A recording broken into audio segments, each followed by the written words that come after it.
whenever we get into this side control position, side control can take on a lot of faces, just like guards can take on a lot of different faces. So you can have multiple different kind of arrangements of your body in relation to his and still have a dominant position. Now, again, that's not just dealer's choice whenever I get to that position. I don't get to just decide, hey, I feel like doing this one. I need to read his energy that he's given me and see the obstacles and then use the most appropriate variation of side control for that given situation. So if we wind up in this kind of position here for side control, and we get in here like we've been doing so far, like this. Sometimes if I can't really get underneath and he keeps on putting this forearm in my hip and I can't seem to scrape it up like I've been doing so far, another alternative variation that I can use is getting this underhook on this side, holding the shoulder, sliding this one from his head down here to his elbow. And once I slide this down to his elbow, I'm gonna pick this leg up, holding the elbow here this way, and I'm gonna slide my other leg through here.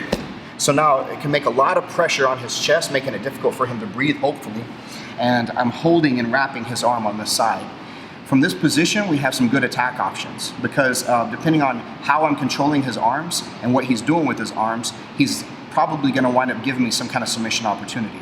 So a good way to look at this is by going all across the body, and I'll do a straight arm lock here, a bent arm lock, and a straight arm lock. So I have 4 things across the body.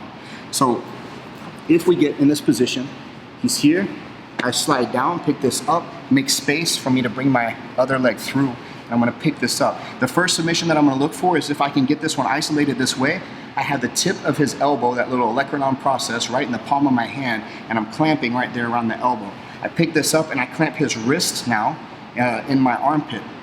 Next thing I'm gonna do is I'm gonna step above his head. I don't have to step necessarily right over into the wedge of his neck. I can step just over his head this way, keeping my underhook, and then I'm gonna take my elbow and push it toward my tailbone. And if you notice, he tapped because the leverage here is going to the elbow. Since I've isolated this and I've isolated the shoulder, or restricted the shoulder to some degree, and I'm pushing this down, it's hyperextending his arm, hopefully breaking it. So I get here, 1, step 2. Sometimes whenever I go here to get this straight arm lock though, he winds up pulling that arm out somehow and it slips out this direction.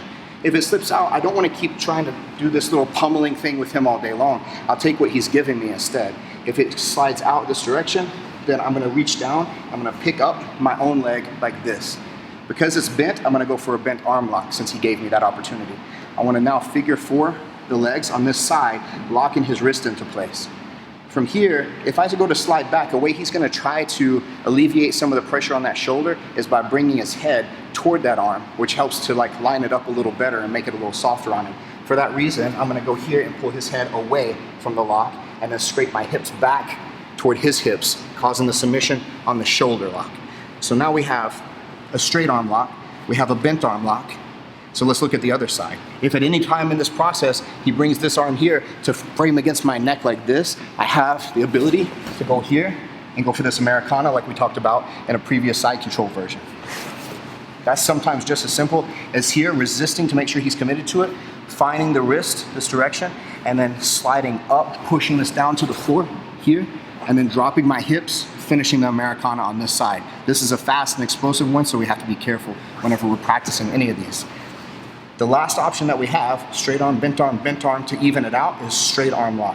If at any time he's hugging around me with his arms, like this, so this can make it difficult for me to get access to this one or to this one. So what I want to look to do from here is I'm going to step over his head.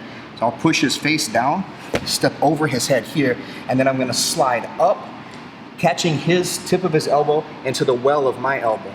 At this point, I would like to get the flat of his wrist here pinched between my ear and my shoulder, sliding my hands up, gable gripping my hands, putting this thumb back here to this shoulder and crushing the arm on that side, hyperextending it. One more time, he's holding here around the trunk.